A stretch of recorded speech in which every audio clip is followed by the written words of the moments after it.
Hello everyone, welcome back to my channel রাজনন্দিনীর blog চ্যানেলে তোমাদের সকলকে জানাচ্ছি অনেক অনেক স্বাগত আর অনেক অনেক ভালোবাসা। তো আজ হলো শনিবার, তো সকাল সকাল উঠে পড়েছি। আর আজকে সকাল সকাল ঘুম থেকে উঠেই না মেয়ের পছন্দ মতন একটা ব্রেকফাস্ট বানিয়ে দেবো। আর এখানে বিছানাটাকে তুলে নিয়েছি। আর সকালবেলা যেহেতু পড়া, তো একদম 6:30টায় উঠে বেরিয়ে গেছে, 6টায় উঠেছে, 6:30টার মধ্যে বেরিয়ে গেছে। তো সেই ফাঁকে আমি ঘরটাও পরিষ্কার করে নিলাম আর বিছানাটা একদম টান টান করে নিয়েছি। আর এখানে দেখো বিছানাটা পরিষ্কার করে রেখে যেতে না যেতে টিকটিকিটা আবার পটি করে দিয়েছে। মানে এত জ্বালায় টিকটিকিগুলো, সে বলার কথা না। তো এখানে বাসি ঘরটা বিছানাটা তুলে নিলাম, নিয়ে এবার চলে গেলাম রান্নাঘরে। তো একটু করব হলো সিমুই। তো দুদিন ধরে করব ভাবি, দুধটা অনেকটাই জমে গেছে, তো একটু ঘি দিয়ে ভেজে নিচ্ছি। তো এইভাবে কাজু কিশমিশ ছাড়াই করব আর কি। আর এইভাবে করলে খারাপ লাগে না, ভালোই লাগে। আর দুধটা অনেক দিন ধরে জাল পড়ছে, তো একদম ঘন হয়ে গেছে। তো সিমুইটাকে একটুখানি ভেজে নেব। আর যেখানে দুধটা দেখো জাল দিতে দিতে একদম শুকিয়ে গেছে আর চিনির মতন মিষ্টি হয়ে গেছে।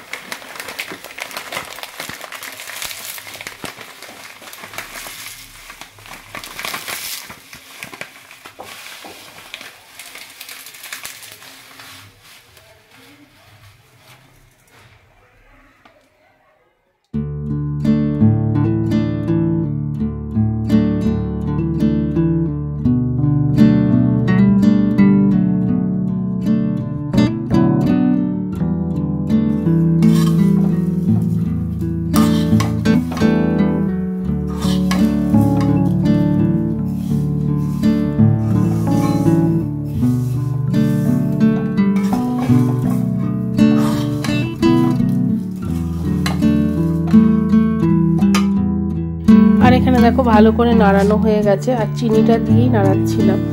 আর একটু লাল লাল করে নিই, তাহলে কি বলো তো, আমার বেশ ভালো লাগে আর কি। আর মুখে একটু বাঁধলে একটু দানা দানা হয়, সেই কারণে। আর মেয়ে ভীষণ ভালোবাসে এইভাবে করলে। তো এখানে দুধটাও দেখো একটু গরম করে রেখেছি। আর এবার ঢেলে দেবো সিমইয়ের মধ্যে আর দিয়ে একেবারে ঢাকা দিয়ে রেখে দেবো। আর কিচ্ছু করবো না, খুব চটজলদি হয়ে যায়।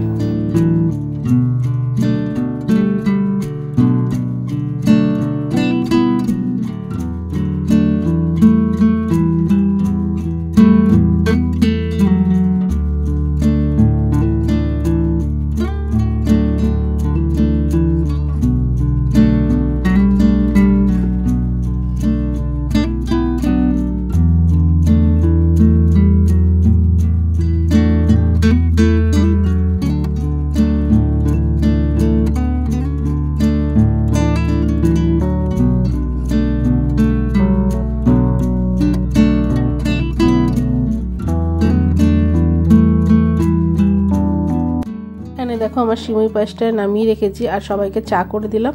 আর দুধের মধ্যে সামান্য একটু কফি মিশিয়ে বিস্কুট দিয়ে খেয়ে নিলাম। আর আজকে আর তোমার হলো চা, লিকার চা করিনি, তোমাদের দাদাভাইকেও এইভাবেই দিয়েছি, শাশুড়ি মাকেও দিয়েছি। আর তারপর একটু আটা মেখে নিলাম আর রুটি করবো। আর সিমই পায়েসের সাথে একটু রুটিটা হলে ভালো হয়।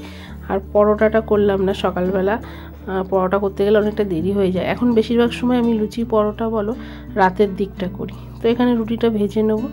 আর আজকে সবগুলো রুটি একসাথে বেলে নিয়েছি, তো সেই জন্য একটু কেমন হয়ে গেছে, খুব একটা ফুলবে না, কারণ আমার রুটি তো খুব একটা ফোলে না। তো যাই হোক, রুটিটা করেই শাশুড়ি মাকে আর মেয়েকে সবাইকে সকালে টিফিনটা দিয়ে দেবো।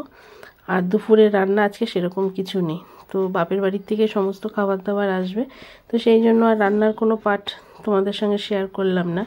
আর এই যে দেখো, এই রুটিটা একটু চেষ্টা করছি ভাজার ফোলানোর জন্য, তো যাই হোক একটু ফুলেছে।